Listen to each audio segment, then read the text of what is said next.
Hey guys, this is Aditya Verma. Welcome to another video.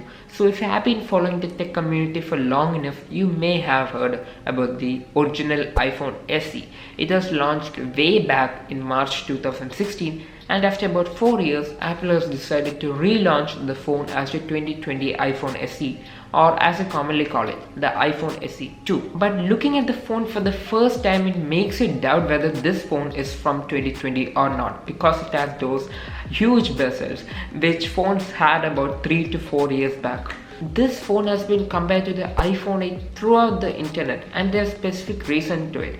The phone has specs which are almost exactly the same as what we had seen in the iPhone 8, except the iOS 13 edition. The iPhone 8 obviously had older software and better computational photography and other internal changes. But other than that, on the outside, the iPhone SE 2 is basically the iPhone 8, a rebranded iPhone 8. Now you may ask Apple, why are they doing this? Why are they launching a phone under the same name but with a rebranded look with better software, but exactly the same design, same body, etc.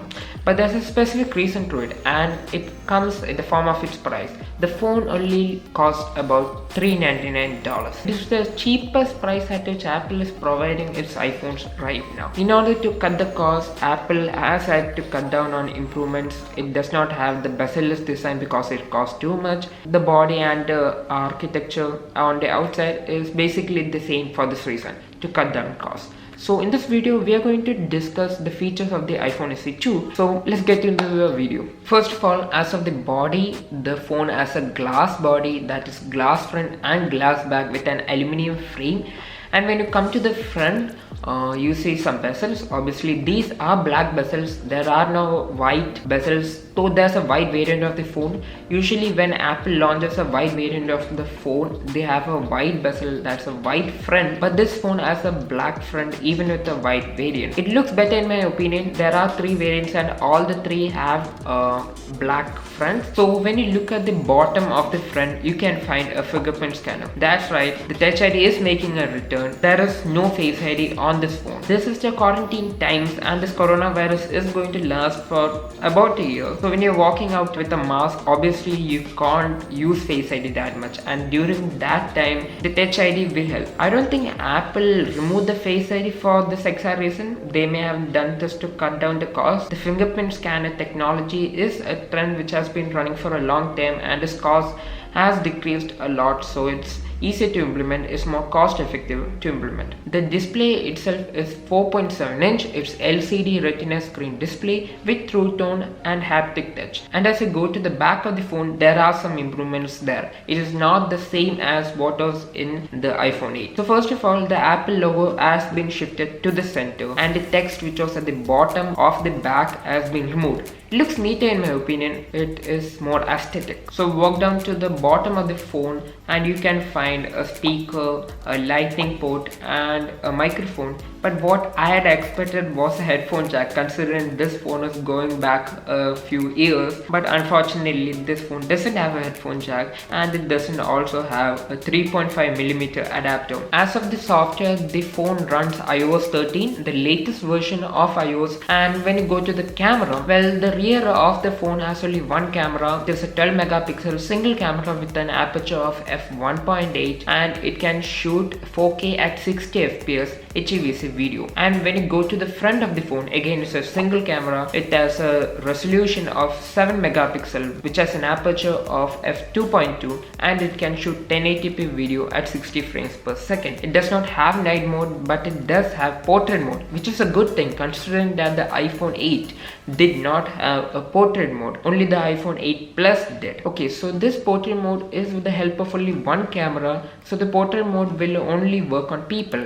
not pets. So coming to the charging, the iPhone SE 2 can support fast charging up to 18 watts, which can charge your phone from 0 to 50% in about 30 minutes. However, in box you only get a 5-watt charger, typical Apple style. It also supports wireless charging since the phone has a glass back. Interestingly, if you go to the Apple web page about this phone and go to the power and battery section under specs, you can find the text lasts about the same as iPhone 8, which kind of echoes the similarity between this phone and the iPhone 8, and Apple seems to have admitted it themselves. So talking about other features, this phone supports dual nano SIM cards or an eSIM. It has Wi-Fi 6.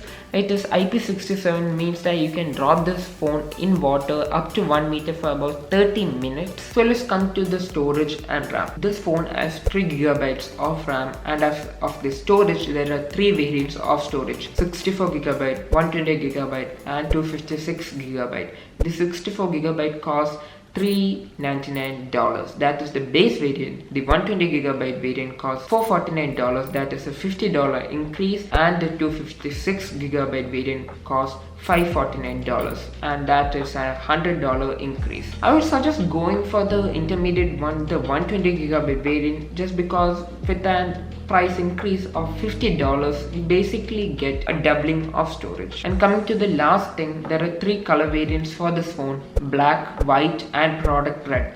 The product red variant usually contributes towards the relief of HIV/AIDS patients, but in this case, since it's COVID pandemic time right now, the product red purchases directly contribute towards COVID relief. So what are the advantages of this phone? So this is only a rebranded version of the iPhone 8, and it is not anything over the top special, unless the price obviously.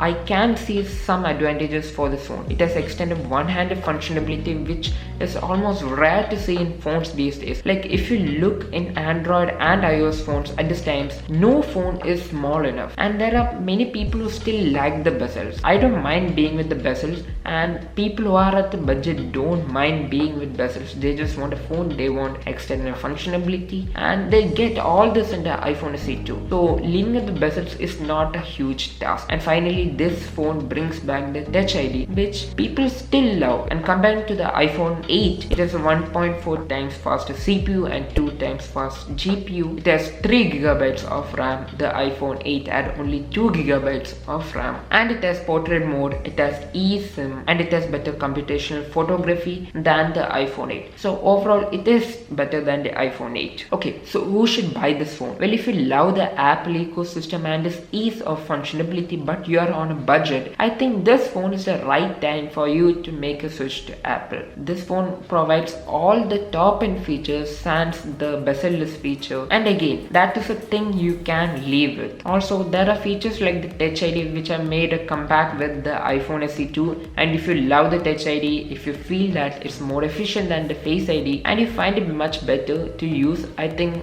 going to the iPhone SE 2 may not pose any problem. There are many alternatives out there for the iPhone SE 2 in the Android market. The Pixel 3a is the best alternative out of all of this.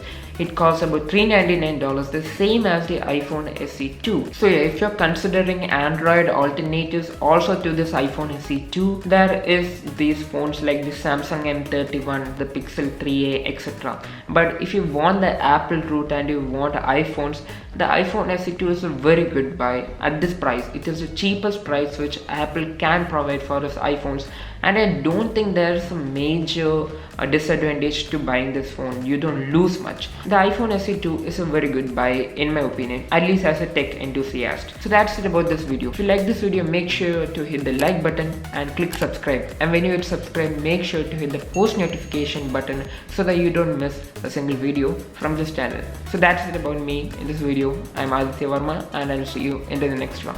Bye.